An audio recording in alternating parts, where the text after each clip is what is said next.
as virgens se levantaram e prepararam as suas lâmpadas. E as loucas disseram às prudentes: dai do vosso azeite, porque as nossas lâmpadas se apagam. Mas as prudentes responderam dizendo: não seja caso que nos falte a nós e a vós. Ide antes aos que o vendem e comprai-o para vós. E tendo elas saído, compraram, chegou o esposo, e as que estavam preparadas entraram com eles para as bodas, e fechou-se as portas. E depois chegaram também as outras virgens, dizendo: Senhor, Senhor, abre-nos a porta. E ele respondendo disse: em verdade vos digo que vós não conheço. Vigiai, pois, porque não sabeis o dia nem a hora em que o Filho do Homem há de vir. Amém? Glória a Deus, em Jesus.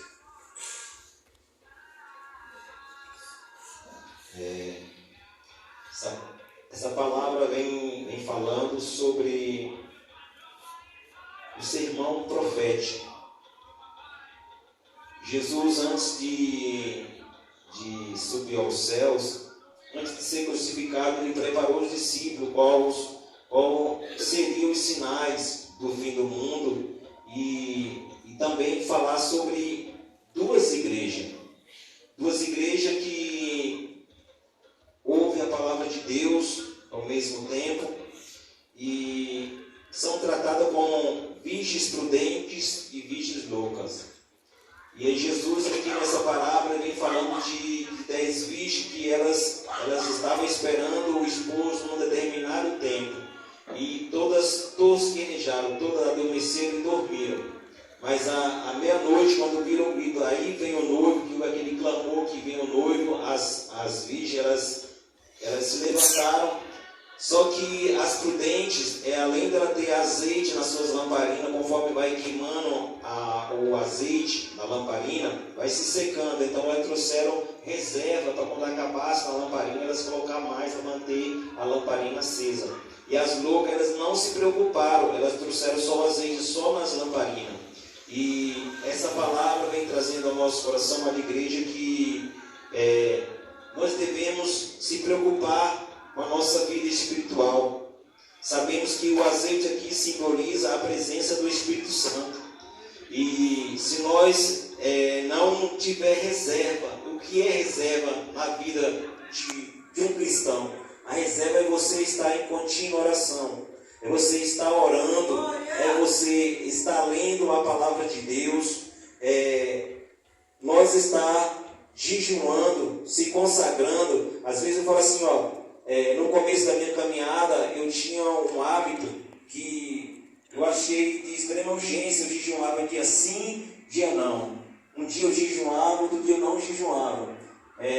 Isso eu passei por uma faixa de mais de 2 anos. Hoje eu já não consigo fazer isso, mas aquele período que eu tive lá atrás, no começo da minha convenção, que é o primeiro amor, que aceita Jesus, aquele primeiro amor, não tem sol, não tem chuva, não tem nada, você vai para a casa de Deus, vai buscar, você está no primeiro amor, você faz tudo para Deus. Aí quando vai passando o seu tempo, você vai ficando mais desleixado, não sei porquê, mas às vezes Deus ele precisa dar uma apertadinha na gente para a gente jejuar um pouco. Porque eu sempre falo aqui nesse local que a Bíblia vai dizer que tem castas de demônios que só saem com jejum e oração. Se nós não jejuar, não nos consagrar, para matar a força da nossa carne, a Bíblia diz que a nossa carne ela milita contra o Espírito. É uma luta da carne contra o Espírito. Enquanto o nosso Espírito ele tem aquela vontade de ir pegar a Bíblia, ler a palavra, a nossa carne fala assim: vai não, para que isso? Não, vai ver outra coisa lá, vai distrair, não sei o quê. É uma luta. A uma hora o Espírito Santo no nosso Deus assim: você precisa de orar, desce, principalmente nas madrugadas. Quem consegue descer nas madrugadas para orar? Quando o Espírito Santo toma. Até na hora de dormir. É uma obrigação de todo servo de Deus, na hora que ir dormir, dobrar o joelho ali diante da cama, apresentar a sua família, o celular na sua casa, apresentar o pastor também, que também precisa de oração, amém? O pastor precisa de estar coberto de oração da igreja, enquanto o pastor está aqui também intercedendo pela igreja, a igreja está intercedendo pelo pastor porque é uma guerra travada, sabe? E Jesus ele deixou um exemplo quando ele dar a primeira Santa Ceia, ele pegou água, colocou numa vasilha e foi lavar os pés do discípulo. E ali, quando ele começou a lavar os pés do discípulo, Pedro, ele pegou e se retraiu e falou assim: você não vai lavar meus pés. E Jesus falou assim: Pedro, se você não deixou lavar os teus pés, você não tem parte comigo. Ele falou assim: então lava o corpo inteiro. Ele falou: não, só os pés. Só os pés, você lavando os pés, porque o resto já está limpo. O corpo já está limpo. Então, Jesus ele vem nos dar exemplo que nós temos que estar orando pelos outros. Orando para que nós, naquele grande dia que Jesus vier buscar a sua igreja, a gente está junto. Porque cada dia que passa, o negócio fica difícil. E eu tenho visto, meus amados irmãos, que a igreja ela tem enfrentado guerras no mundo espiritual. É guerra no casamento, é guerra financeira, é guerra espiritual, e nós temos que estar preparados, porque a cada dia que passa se aproxima a vinda do nosso Senhor e Salvador Jesus Cristo, e o nosso adversário das nossas almas, eles não têm brincado de cão não, de Satanás. Ele tem tentado barrar a igreja do Senhor Jesus a qualquer força. Como? De que forma? Colocando desânimo, colocando irmão contra irmão, usando contenda, usando rebelião dentro da igreja, usando, como diz o meu pastor, disse aquilo outro. Então ele tem as suas artimanhas de querer barrar a igreja. E uma certa feita em visão, Deus me mostrou em visão à noite, um jovem bem alto, e conforme ele passava perto eu estava na estrada, do lado da estrada, ele passava do outro lado, conforme ele passava, os capim que estavam do lado sentido que ele estava, ia pegando fogo. E ali eu perguntei pro Senhor na visão, falei: Jesus, quem é esse cidadão aí? Ele falou assim: é o príncipe das trevas, Lúcifer. É onde ele passa, ele vai deixando confusão, rebelião, divisão, onde ele vai passando. Se nós der brecha para ele, sempre falo, meus irmãos, é dois campos de força: é o bem e o mal. É o bem, é a Trindade, o Pai, o Filho e o Espírito Santo, nos alertando, nos ensinando, nos exortando para nós caminhar na santidade, e Satanás querendo colocar o que é de mal no nosso coração, porque a função dele é essa. A Bíblia diz que ele veio ensinar para roubar, matar e destruir, mas Jesus veio para dar vida e vida com abundância. E nessa palavra aqui da 10 virgens, 5 eram prudentes e 5 eram loucas. As prudentes, elas prepararam, levou azeite nas vasilhas, para poder, na hora que faltasse, elas terem azeite. Interessante que a palavra de Deus vem dizer que nós vamos ser salvos não é pelos nossos méritos, não é porque nós fizemos alguma coisa aqui, que não, eu fiz isso, eu jejuei demais, eu me consagrei demais, eu li a Bíblia demais, sabe? Se nós não vigiar, não orar e vigiar e orar, primeiro é vigiar, depois orar. Você quer ver uma situação? Deus ele fala para Gideões para lutar contra os medianitas, e o exército era muito numeroso, era muito grande. E ali se levantou 32 mil soldados. E ali Deus falou assim: é muita gente, fala para os covardes, medrosos, voltar para trás. Voltou 22 mil só nessa palavra.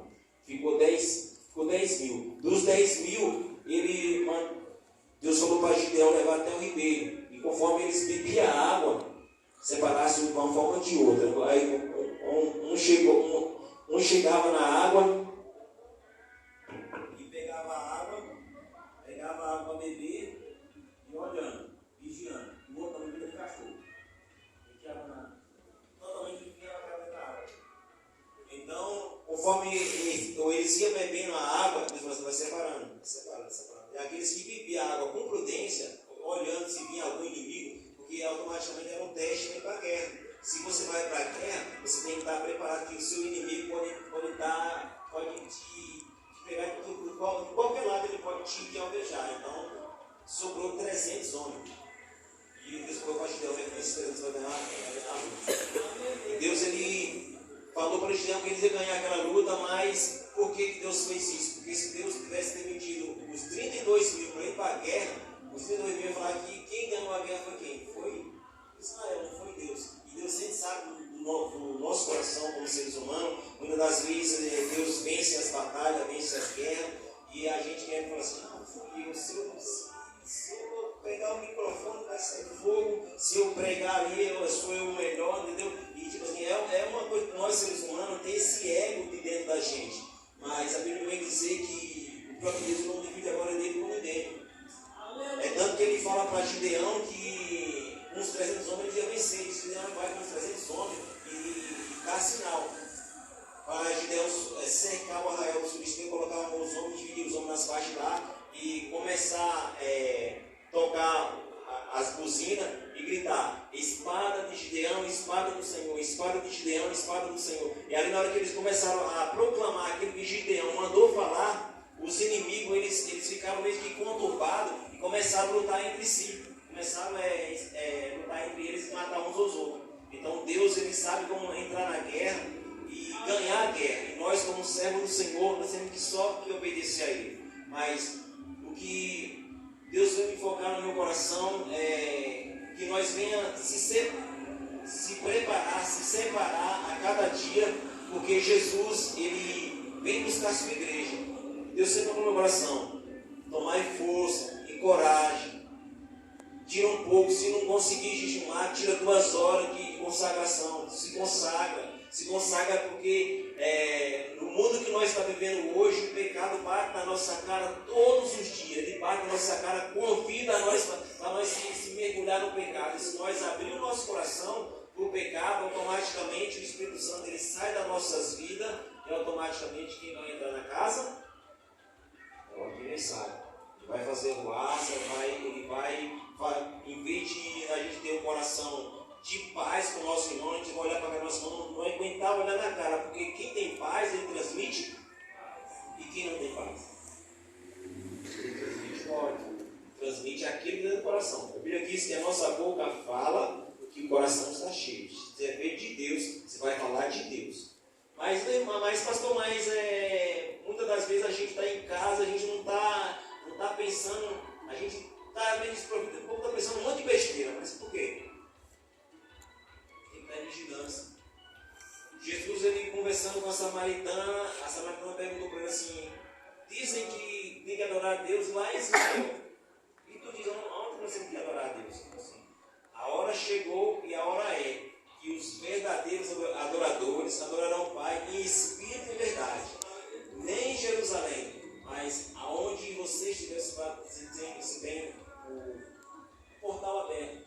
Porque quando Jesus morreu na cruz do Calvário, rasgou-se o véu do templo de cima a baixo. Então, quando rasgou o véu, automaticamente, onde os sacerdotes eles tinham que entrar e se apresentar dentro do Santo dos Santos, onde nós estivemos falando com o nosso Deus. Então, eu vou ter que esperar 7h30 ou 7 horas para ir para o culto falar com Deus. Não. Dentro da tua casa, você pode dobrar o seu joelho, quando você estiver aflita ou angustiada, dobra o teu joelho: Senhor, me abençoa a minha vida, abençoa a minha alma, nos repreenda essa perseguição do adversário. Irmão, para você ter uma ideia, eu trabalhei numa empresa há 15 anos e a maioria dos meus colegas sabia que eu orava. E quando eu estava em guerra, eu corria para o banheiro da empresa, dobrava o joelho e orava. Tinha um rapaz que eu evangelizei ele, ganhei para Jesus. Ele ficava me observando, toda vez que eu ia no banheiro, eu sabia que eu não ia usar o banheiro, eu ia orar. E um certo dia, o meu empregado falou assim: Francisco, você consegue vencer as coisas porque você é de oração. E se nós não treinar essa parte de orar, de nós estar sempre buscando, não só pela nossa própria vida, mas pelo nosso lar, pela nossa família, pelo nosso pastor, pelos nossos irmãos, porque nós temos que orar por todos, pelas almas que estão aí fora, que todo pertence ao Senhor Jesus, tem o mesmo valor que nós estamos aqui, somos privilegiados por ouvir a palavra, por Deus ele ter toda essa liberdade de estar adorando Ele, mas essa alma precisa também. Então Jesus ele conta conosco nesses últimos dias na face da terra, e digo mais, Deus conta com os Gideões da última hora. Os Gideões, aqueles que realmente têm coragem de se doar. Olha como que o Evangelho é tão sério. Aquele que ganhar a sua vida, perderá. Aquele que perder a sua vida, achará. Aquele que automaticamente fala assim: eu vou falar não para os prazeres desse mundo, eu quero viver em santidade com Deus. Eu vou deixar de viver viver a minha própria vida, deixar de viver o meu querer, a viver o querer de Deus, automaticamente você está abrindo mão da sua vida que você pensa, não, eu sou jovem, eu posso curtir a vida aí fora, quando eu ficar numa idade mais avançada, eu vou para a igreja. Eu venho falando hoje com calma, meus colegas. A morte vem, eu me perdoe, e a sinceridade, que é sério. Vem por fé, vem para a criança, vem para o adolescente, vem para o jovem, vem para a primeira idade, terceira idade, vem para o ancião. Sim ou não? A morte não tem mais, não, eu vou ficar velhinho, não, vem. Se Deus não tiver de misericórdia e não proteger nossas vidas, e ele fala assim, pode tocar, não toca. Então nós temos que estar preparados, meus irmãos. Muitos falam assim, as igrejas cristãs pregam que Jesus está vindo, e nunca vem sim. O irmão tem uma ideia, um ser humano ele pode ver o máximo 100, estourado, 100 anos. Cada 100 anos fala um século, 100. 100 já passou o quê? 2.000 anos. 2.000 anos. Cada 1.000 anos daria o quê? 10 séculos, sim ou não? 2.000 anos, 20 séculos. Nós estamos no século 21. Então, nós estamos caminhando para 2.000. Nós estamos no século 21. Então, meus amados irmãos, nessa caminhada aí de geração, muitos irmãos Jesus veio buscar. Muitos irmãos estão descansando. E muitos que não creram na palavra estão no Hades.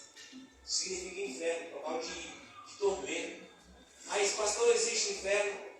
Existe um local lá que é o trono de Satanás, que é nas partes mais baixas. Jesus falou assim, que quando ele venceu, ele morreu, ressuscitou no terceiro dia, ele desceu às partes mais baixas da terra, tomou a chave da morte e a chave do inferno, só morre alguém sem permitir. Então não existe um local de tormento. Os irmãos compreender mais. Deus já me levou em espírito lá no inferno. Em espírito. Eu na terra, normal, lá, assim, igual eu estou aqui, me levou lá e eu vi, lá embaixo, lá, cortaram parte por parte do corpo, é um sofrimento terrível. Eu não vi só eu não, vi mais lá embaixo também. E toda vez que no meu coração eu quero voltar para trás, eu quero desviar do caminho do Senhor, o Espírito Santo dá só um leque, né? Você conhece lá embaixo, eu te levei lá embaixo. Então, meus irmãos, eu fiz um propósito com Deus que se for para mim desviar do caminho do Senhor, Ele trate comigo e me leve nessa terra, porque do 0 ano até os 27, Satanás me judiou, me maltratou. Mas quando eu aceitei o Evangelho, daqui para frente de Deus, eu quero pegar firme contigo. Se o Senhor ver que eu vou perecer no caminho, eu vou me perder, o Senhor trate comigo, porque eu não quero ir para o inferno, não. Lá não é bonzinho, não. Amém? Deus abençoe a igreja, de pé, amém? Em nome de Jesus.